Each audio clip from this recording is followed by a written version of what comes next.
അസ്സലാമലൈക്കും. ഇന്ന് ഞാൻ എത്തിയിരിക്കുന്നത് 10 മിനിറ്റിനുള്ളിൽ തന്നെ വളരെ ഈസി ആയിട്ട് നമുക്കുണ്ടാക്കിയെടുക്കാൻ കഴിയുന്ന ഒരു കുഞ്ഞു റെസിപ്പിയുമായിട്ടാണ്. നിങ്ങൾ ആദ്യമായിട്ടാണ് എൻ്റെ ഈ ചാനൽ കാണുന്നതെങ്കിൽ നിങ്ങൾക്ക് എൻ്റെ റെസിപ്പീസ് ഇഷ്ടമാവുന്നുണ്ടെങ്കിൽ ഒന്ന് സബ്സ്ക്രൈബ് ചെയ്ത് സപ്പോർട്ട് ചെയ്യാനും മറക്കല്ലേ.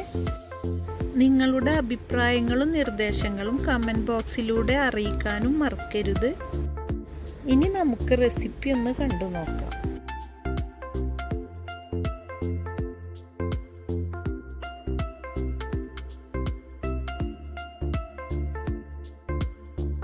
നമുക്ക് ആദ്യം തന്നെ ഈ ഫിഷ് ഒന്ന് ക്ലീൻ ചെയ്തെടുക്കണം.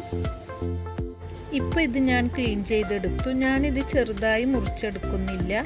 നിങ്ങൾ ഏത് ഫിഷാണോ ഇതിനു വേണ്ടി ഉപയോഗിക്കുന്നതെങ്കിൽ അത് നിങ്ങൾക്ക് വേണമെങ്കിൽ ചെറുതായി മുറിച്ചെടുത്തും ഉപയോഗിക്കാവുന്നതാണ്. ഇനി നമുക്കിതൊന്ന് മസാല പുരട്ടിയെടുക്കാൻ വേണ്ടി 1 സ്പൂണ് മുളക് പൊടി ചേർത്ത് കൊടുക്കണം. ഇനി നമുക്കിതിലേക്ക് 1/4 ടീസ്പൂണ് മഞ്ഞൾപ്പൊടി, ആവശ്യത്തിനുള്ള ഉപ്പ് ഇതെല്ലാം ചേർത്ത് ഈ മീനിൻ്റെ എല്ലാ വശത്തും നന്നായി മസാല ഒന്ന് പുരട്ടിയെടുക്കണം. ഇപ്പോൾ നമ്മൾ മസാലയും പുരട്ടിയെടുത്തു. ഇനി നമുക്കിതൊന്ന് ഫ്രൈ ചെയ്തെടുക്കണം.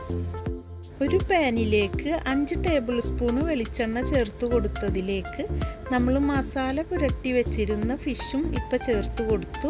ഇനി നമുക്കിത് 2 സൈഡും ഗോൾഡൻ നിറത്തിലൊന്ന് ഫ്രൈ ചെയ്തെടുക്കണം.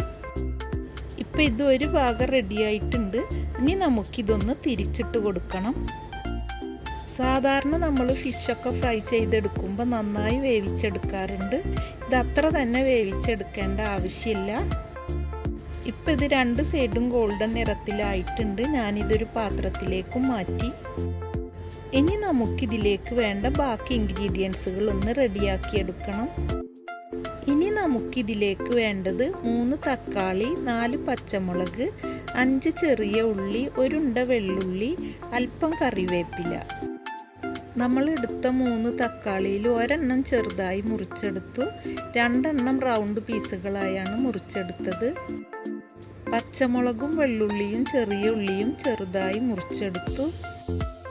ഇനി ഇതിലേക്ക് നമുക്ക് വേണ്ടത് 1 സവാളയും ചെറിയൊരു പീസ് ഇഞ്ചിയുമാണ്. അതും ഞാനിവിടെ എടുത്തു. ഇനി നമുക്കിതിൻ്റെ മസാല ഒന്ന് റെഡിയാക്കിയെടുക്കണം. നമ്മൾ മീൻ പൊരിച്ചെടുത്ത് ബാക്കി വന്ന ഓയിലിലേക്ക് നമ്മൾ എടുത്തു വെച്ചിരുന്ന വെള്ളുള്ളിയും ചെറിയ ഉള്ളിയും ചേർത്ത് കൊടുത്ത് ഇതൊന്ന് ഗോൾഡൻ നിറത്തിൽ വഴറ്റിയെടുക്കണം. ഇപ്പോൾ ഇതിവിടെ റെഡിയായിട്ടുണ്ട്. ഇനി നമുക്കിതിലേക്ക് തക്കാളി ചേർത്ത് കൊടുക്കണം. നമ്മൾ 2 സൈസിൽ അരിഞ്ഞു വെച്ചിരുന്ന തക്കാളിയും നമുക്ക് ഒന്നിച്ച് തന്നെ ചേർത്ത് കൊടുക്കാവുന്നതാണ്. ഇനി നമുക്കിത് മീഡിയം ഫ്ലെയിമിൽ വെച്ച് 2 മിനിറ്റ് ഒന്ന് വഴറ്റിയെടുക്കണം. ഇപ്പോൾ 2 മിനിറ്റ് വഴറ്റിയെടുത്തു. ഇനി നമുക്കിതിലേക്ക് 1/2 സ്പൂണ് മഞ്ഞൾപ്പൊടി, 1 സ്പൂണ് മുളക് പൊടി, ആവശ്യത്തിനുള്ള ഉപ്പ് ഇതെല്ലാം ചേർത്ത് 1 മിനിറ്റ് ഒന്ന് വഴറ്റിയെടുക്കണം. 1 മിനിറ്റിന് ശേഷം നമ്മുടെ തക്കാളിയും ഇവിടെ റെഡിയായി വന്നു. ഇനി ഇതിലേക്ക് പുളിക്ക് ആവശ്യത്തിനുള്ള ലെമൺ ജ്യൂസും നമ്മൾ എടുത്തു വച്ചിരുന്ന സവാളയും ഇഞ്ചിയും ചേർത്ത് കൊടുക്കുന്നുണ്ട്. ഇനി നമുക്കിതൊന്ന് നന്നായി മിക്സ് ചെയ്തെടുക്കണം.